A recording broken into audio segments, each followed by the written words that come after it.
Hey, good morning, everyone. Welcome, welcome, welcome, and happy holidays. Welcome once again to Talking Business. And I am Stephanie Van Vart, a small business owner. Today, we are talking to the creators and the marketing team, the group, the people behind Little Trap House Music Museum. I've read these two people's bio. I don't know how they sleep. They're the busiest people I've ever met. So without further ado, I'm going to bring on Krystal Garner, who is the general manager. Hello. My sorority sister. And William Sparks, also known as BAM, who is the brands, who handles brand partnerships. Thank you so much for joining us today. No problem. Thank you for having us. We were talking a little earlier, how are you enjoying our weather? You guys have great weather. Oh my goodness. We were talking about the difference between New York City, how it's snowing right now. Mm-hmm. And it's about 70s, 80s over in Overtown. So I'm excited. Yeah, a little bit different. So tell me, who are you and what do you do? You want to start, Ben? No, I'll let you go ahead and start. Oh man. So I'm Krystal Garner. I'm the general manager for Trap Music Museum out in Atlanta. We have a few different products. We have an escape room, Escape the Trap, and we have a little trap house, which is now stationed and nestled in Overtown, and I'm the project manager over that. Yes. And you? William Bam Sparks. I am a partner in the Trap Music Museum. I'm over strategic partnerships, brand alignment, come up with really cool ideas, and able to travel, the little trap house across the world. And you actually came up with this idea, if I read correctly, correct? Yes. I mean, it was a community effort, but initially, yes, I did come up with the concept. Okay, then would you tell us what the Little Trap House Music Museum is? The Little Trap House is Trap Music Museum is on 6th traveling Northwest in Atlanta. Trap Music Museum, so it's just a smaller version. It's about 300, 400 square feet, I believe. It's literally a small house that we purchased, and we made it look like the trap. So it's a lot of set design, a lot of artwork, but it's really cool. It's just, like I said, a miniature version of what we have here in Atlanta. And it started in 2018 in Atlanta and then went on tour in 2019. Yes, October 4th, 2018 was the first day. Initially, we wanted to open a museum the same day that Tip released his album, Dime Trap, which I was the creative director on that as well. So it was a great marketing tool to bring people in, host, album release party, and, just to show people, it was paying homage to what Tip has done, because partially the reason why we called the album Dime Trap, because it was his 10th album. So we wanted everybody to know that we had been doing this for over almost 20 years, which, like I said, paying homage to him, people of the culture.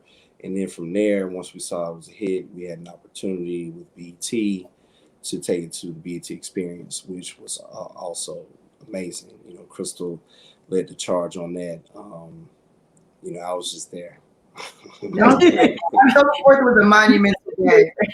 Trap Music Museum opened, Dime Trap came out, and the Grand Hustle season finale, which I was on, occurred the same day. So there's a lot going on, and that's when I found out that Trap Music Museum would stay open after it closed as a pop-up, and I would be the general manager for it. So it was just like October 4th was my name. So I got to tell you, as I was reading through, I was very impressed with what I feel has been a great marketing strategy for what you're doing. Like you said, it opened in conjunction with Tip's album.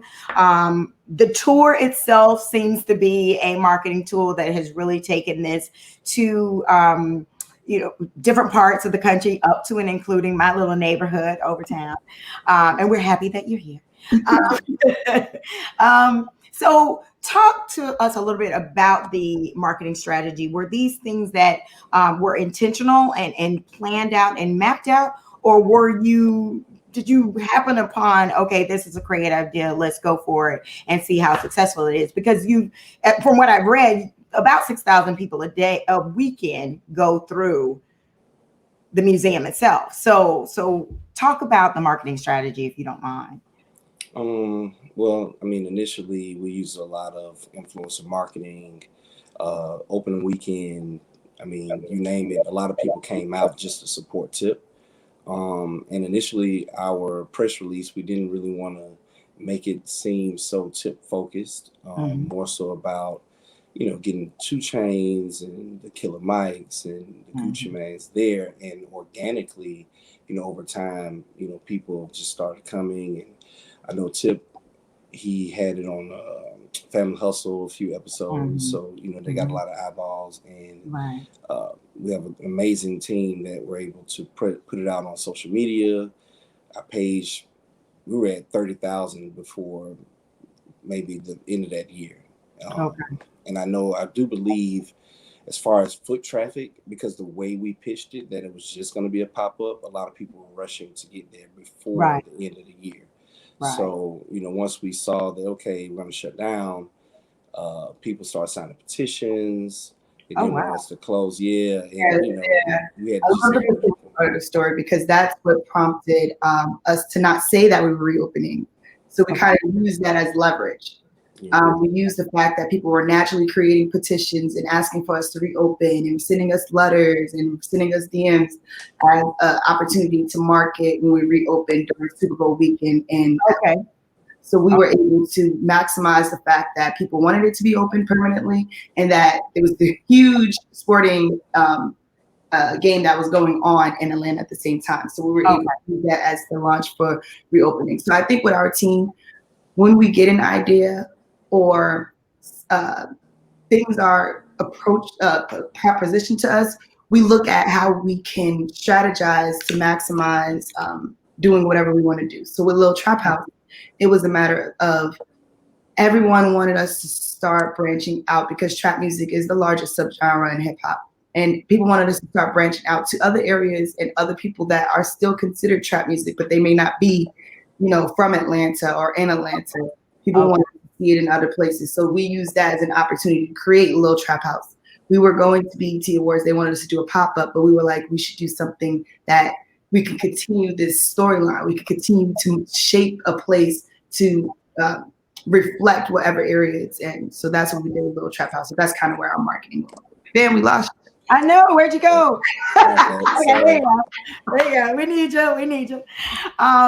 So I did notice, like, the tour started in LA in 2019. So where else have you been? For the most part, we were in LA. We started at the BET experience, but we made a quick pivot and had a partnership with Delicious Pizza. My buddy Rick Ross owned it. Delicious used to be a part of a record label. So it's a vinyl store / pizza spot. It's on Sunset. We were there for a while. It was very successful. From there, we took it to, I know we were in South Carolina for a biker weekend. Where else did we go? Because I know our plan was to do, we were planning to do Art Basel. Art Basel.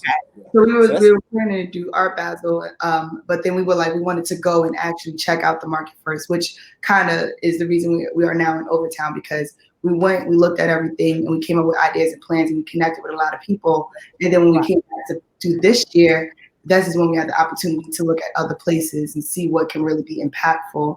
And then we also had an opportunity to do something with a major network and a major TV show, and we were supposed to tour into 3 different cities, but then COVID. So we had to cancel that. Which is indeed my next question. COVID most definitely slowed our tour down, but luckily, we met the people of Overtown and people that were still, operating successful Black-owned businesses. Right. And, we're just hoping that this thing will be over with by the spring or the summer, so we can continue to grow and, build relationships in Overtown.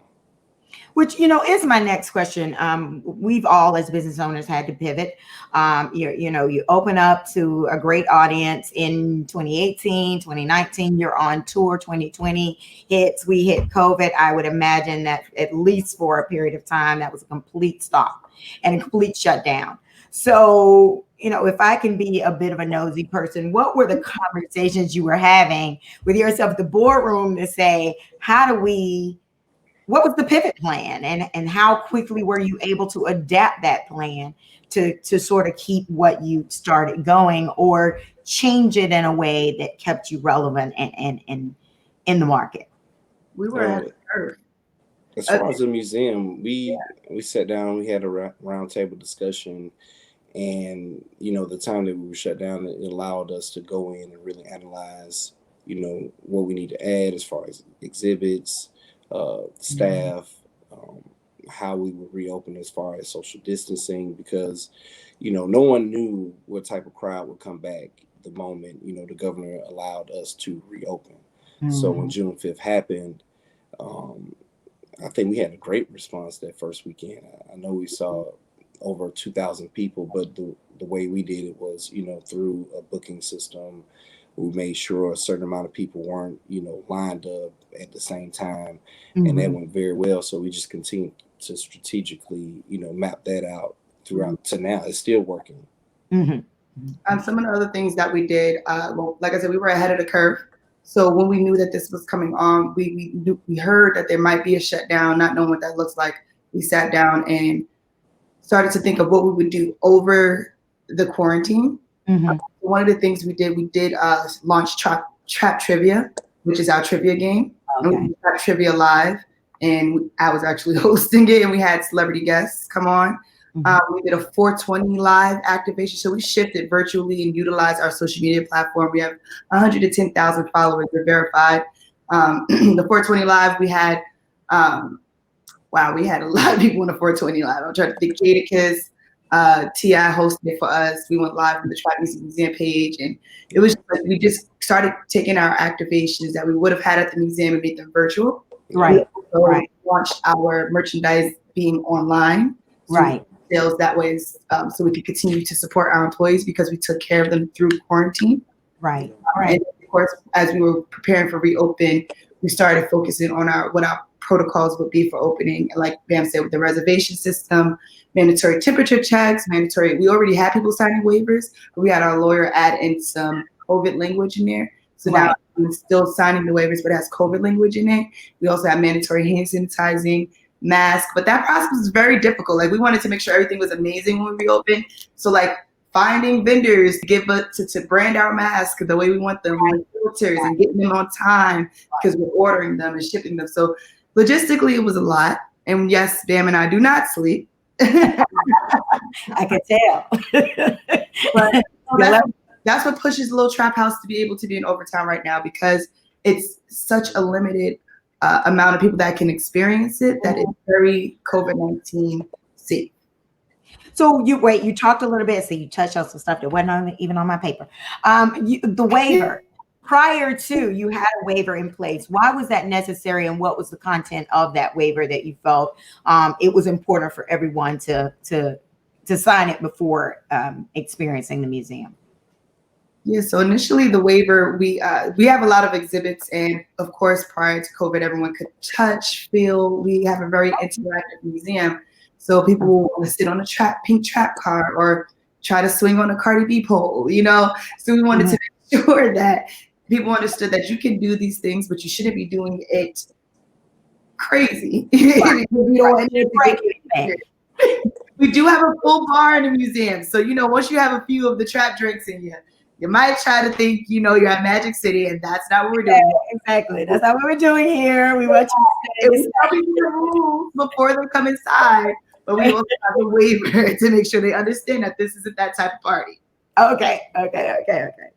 So, so I did notice you do an escape room. You have a trap trivia, sip and trap.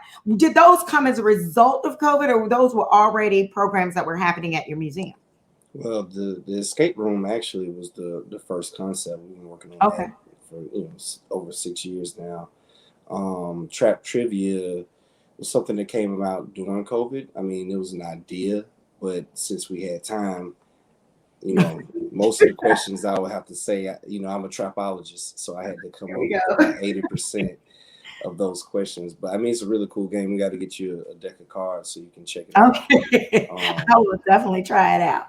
But those were the things. I mean, yeah, like I said, the escape room was definitely escape room was one the of our first biggest idea. attractions. Okay. And that was pre-COVID. Yes. Escape room was before Trap Music Museum. Escape the Trap was the idea for the space. So it's wanting to build an escape room. And then when getting the space in the venue and building up the escape room, there was extra space. And it was like, well, since people are currently talking about who created trap music, maybe we need to give them a history lesson. So we the Trap Music Museum. And then within the space of Trap Music Museum, we created Sip and Trap right before COVID to get that more intimate. People were asking for like a happy hour, reservation-based, little swanky situation at the museum. So we opened up another day. So that created the Thursday nights Sip and Trap. And then Trap Trivia, we were already talking about it, but we had time. Right. Might as well execute, right? So the tour experience is I've always been intrigued by that, because I can imagine there's so many moving parts that the expense of that, the logistics of that, the operations of that. And now when you add on COVID, going to different states that have different mandates, I mean, how, from the beginning to the end, again, another boardroom discussion, if you don't mind. How did you start having those conversations and setting those plans into motion to make sure you're meeting all of the, pre-COVID requirements and logistics, and then post-COVID requirements and logistics? And how expensive is that? How is that? How have you been able to maneuver a little bit? Well, the pre-COVID requirements were pretty simple, but the post-COVID thing is. It's been a little difficult because Atlanta it's operating a little different than other cities. And we went to Miami, went to Overtown. We saw everything was moving. It's still open, but not like crazy. So we had to make sure that we still had the same guidelines that we would have in Atlanta, but overemphasizing on the social distancing and making sure that we got people out before curfew. Right, absolutely. Have a good time. So it's just like we really just, it's plug and play for us when it came to Little Trap House, and we just had to add on the research component. So plug and play meaning that BAM normally has the conversations about partnerships, how we're working everything out. And from there, we go ahead and talk to our team to tell them that this is something we want to do. And then we all talk about how we're going to execute it, start getting brainstorming on creative. From there, we go ahead and talk to our legal team about getting contracts and everything in place, and also doing some research on what we can and can't do in specific cities and different areas. And then from there goes into the project management part, where it's logistics, first weekend, second weekend, launch weekend, activations, marketing, all of that project management, which falls into my bucket of things. And also, which is a component that is a part of why we're really focused on doing some stuff for Overtown, is bringing jobs and opportunity.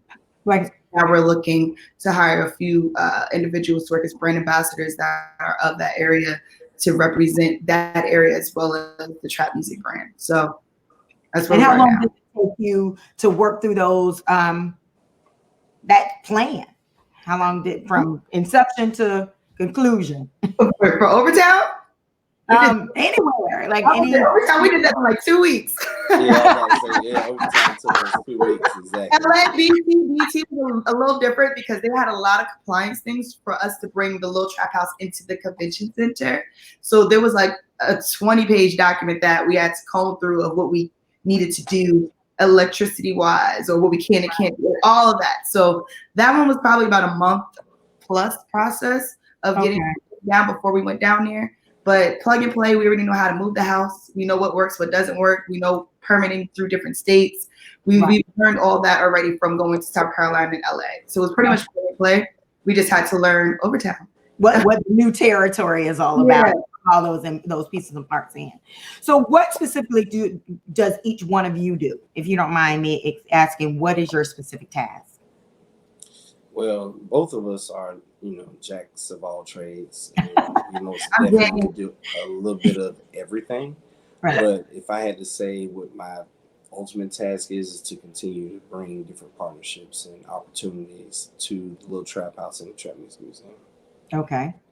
and I take those and make it make sense. If that's What are those partnerships, where they're going to land? exactly the whole project management portion of it, logistics, communication, innovative ideas with the partnerships, like how can we make it make sense and work for our brand and where we are aligned.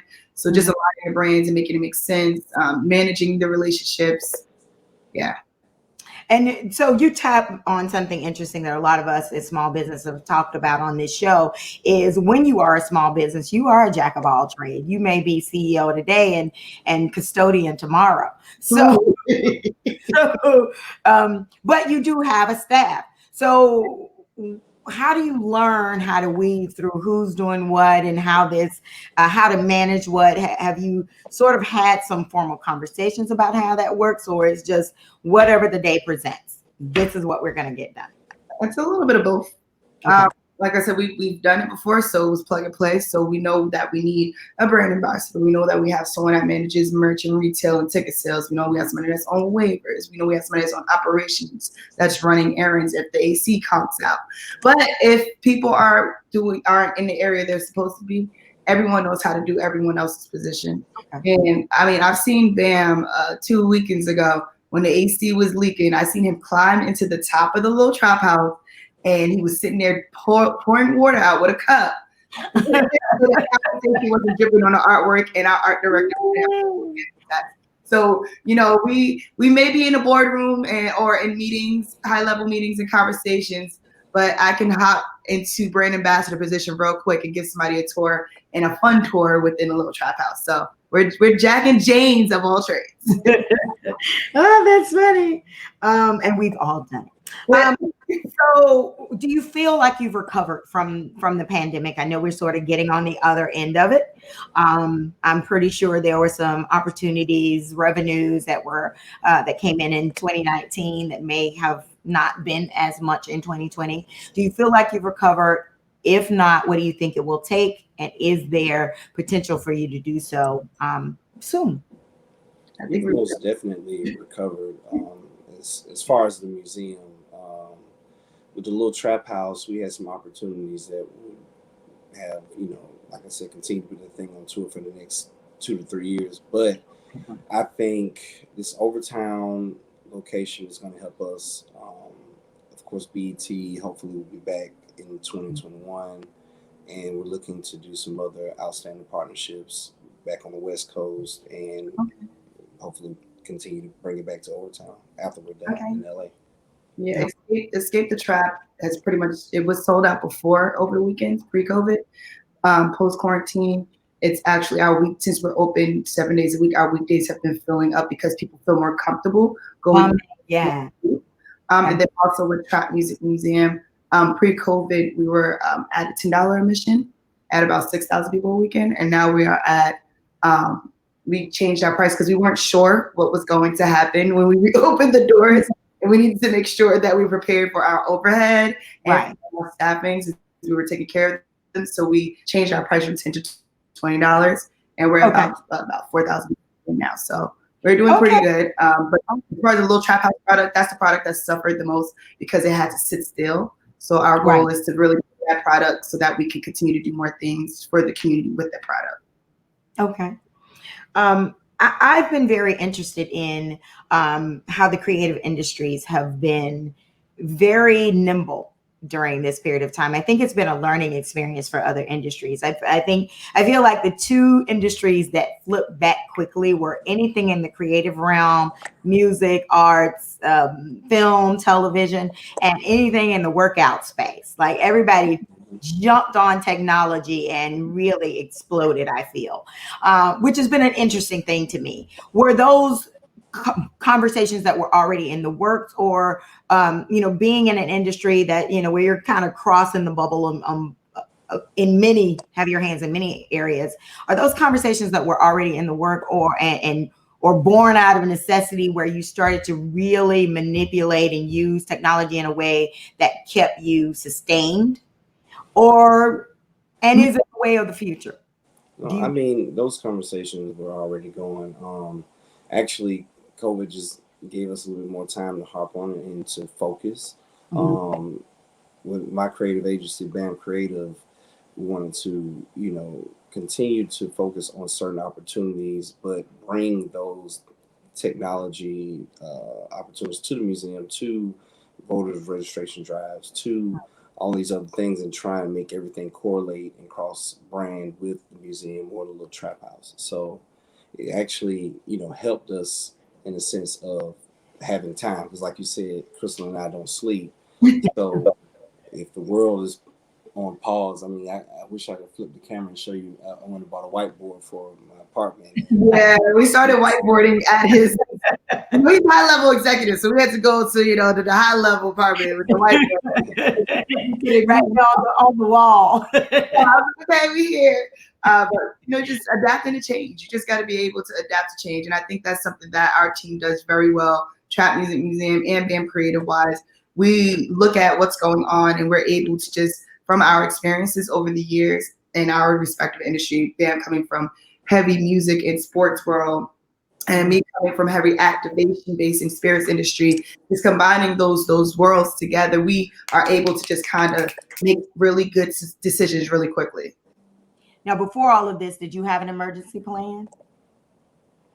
An emergency plan? Yeah. So when I talk about this all the time, I've been in different workshops for businesses, and I did one that had to do with emergency plans. And the reason why in Miami is because of hurricanes. Everybody's always hurricanes, but nowhere else in the country does that seem to be a thing.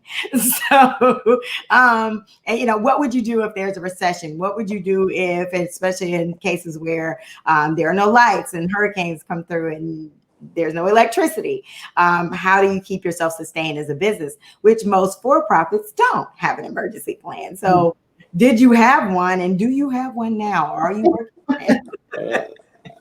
I would say that because I'm a jack of all trades, whatever I need to adjust and pivot to do, I can do that. I mean, in the beginning of COVID, I started selling PPE. I was doing listen, if you were to see my whiteboard, you don't understand. I come from a family background of construction, so of course construction never stopped. So right, it actually gave me time to help my father with his business and grow it, and we transitioned it from him owning it to now me and my sister own it, because he's getting a little older, so eventually she's going to take over the business. Oh, nice. So I always have a plan and another plan. And the problem is I have too many plans. It's Christmas. Yes, but okay. As far as Trap Music Museum,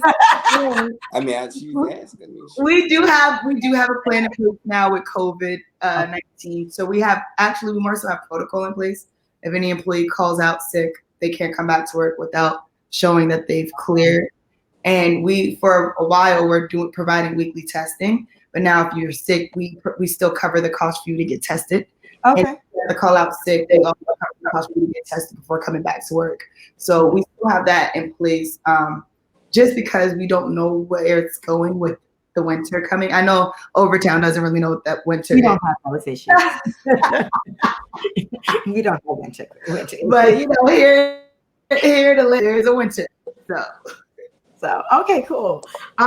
So BAM, I do have one interesting question to you, for you in particular. I noticed in the staff, you work with a lot of women. Mm-hmm. What have you learned in that experience? Or has that been a challenge for you to learn to work with women? Because, we do things a little differently. So no, it's not a challenge. Krystal's the boss. So, I've learned just to, listen. Good be job. Patient and, speak when I need to, Good job. Way to do it right, Krystal. Way to do it right. We got to do this right. So what would a person see in the Little Trap Museum if they come over to experience? What would they see? And then what would they see in the actual museum? So right now we're actually in our soft launch phase. We plan to, over MLK weekend, do more of a grand reveal opening once we add some different elements from Florida. But right now, something that hasn't been seen before in any other city, we did include a City Girl exhibit, which is Flued Out exhibit. It's pretty cool. I'm excited for that. Other than that, the elements of Little Trap House is the same that it was before. The things you will not see in the museum, but you'll see in Little Trap House, is our exhibit for Cardi and Nicki. Okay. It's a throne that was a little controversial. We did get trolled a little bit about it. We didn't have Cardi, have Nicki. And then our Pusha T exhibit, which is something you would just have to see. And something that's consistent that is very similar to what you'll see in Trap Music Museum in Atlanta is our Tip, Gucci, and Jeezy exhibits. It's pretty much, Tip is a little different. It's Grandma's living room that's the same. Okay. Yeah, Tip's exhibit is a little different. I mean, is it? But Gucci's kitchen and Jeezy brick wall, which is iconic in our Atlanta location, is in a Little Trap House, as well as Grandma's living room, aka the Bando. Okay. And how long will you be in Overtown? 6 months or more. We're excited, so I get it. You're right down the street from me, so I'm coming to check it out real soon. We can't wait to see you, sis. Right. We can head over to the Rooster and support it, grab a little cocktail over there. Exactly. You make a little experience out of it. Bounce from Red Rooster, the Little Trap House, the Urban. There's a lot for you to do. And when the Lyric Theater is open, you can go over there too. Well, thank you so much for joining me today. I think this has been very interesting. Oh, I do have one quick question. And again, I don't need dollars and cents, but how do you make your money? What are your revenue streams? And what are the more profitable revenue streams? Ticket sales will probably be our most profitable. Okay. And of course, we have different verticals with the bar, with merch sales, reservations with the escape room. Mm-hmm. What am I missing? And now maybe there are other opportunities as far as social media,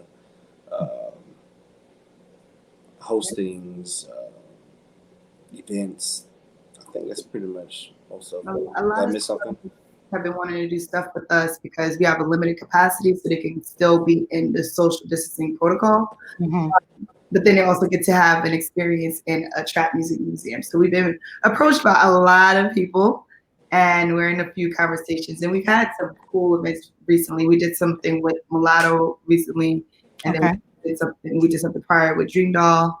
But a lot of up-and-coming artists reach out, and then a lot of established artists, which we can't really speak on, reach out to do some stuff with. Well, when you do, please, I hope you will come back and let us know what those things are, because we definitely want to let everybody know what's happening and stay a partner in this effort. Because as I mentioned, I'm literally 2 blocks down the street. My neighborhood, my proud, lovely neighborhood.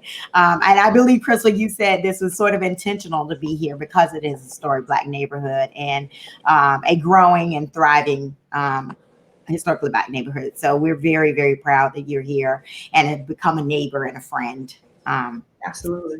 Where we are. And I definitely hope to see you really soon, my Sarah. And you too. You got to tell them what college you went to. Who, me? Or, yep. Oh, I went to Florida State.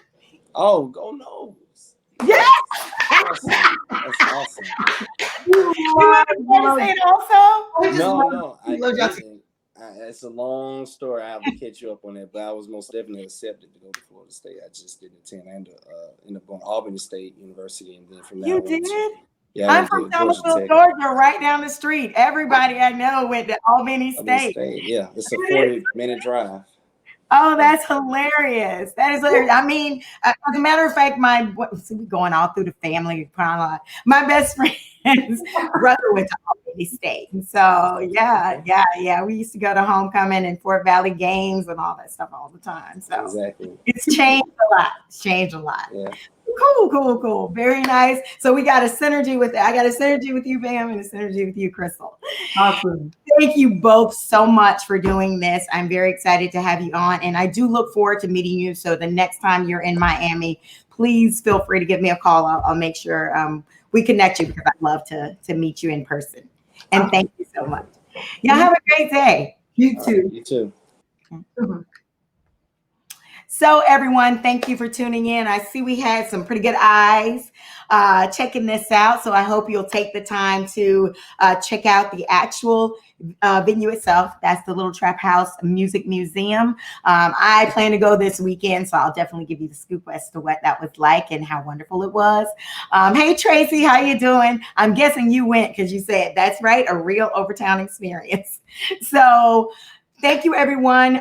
We are closing out for the holidays, going to travel a little bit in the Thomasville area, my hometown. So we hope everyone has an amazing holiday. Thank you, Tracy. An amazing holiday. We will be back in the new year at some point to continue our conversation about talking business. Hi, Regan. How are you? You're welcome. About talking business. We'll keep you posted as to the things that are happening in the business world, in my community. And we definitely want to make sure we connect you with and continue to connect you with those voices of small businesses who are doing this every day and learning how to master this thing called entrepreneurship. And hopefully it is a learning tool of opportunity for everyone. So, hey, we've had some wonderful people. My other sorority sister Cheryl just joined in. Hi, how you doing? Go back and see it. We had a Sarah on the show. So thank you all. I'll talk to you soon. Have a wonderful, wonderful holiday.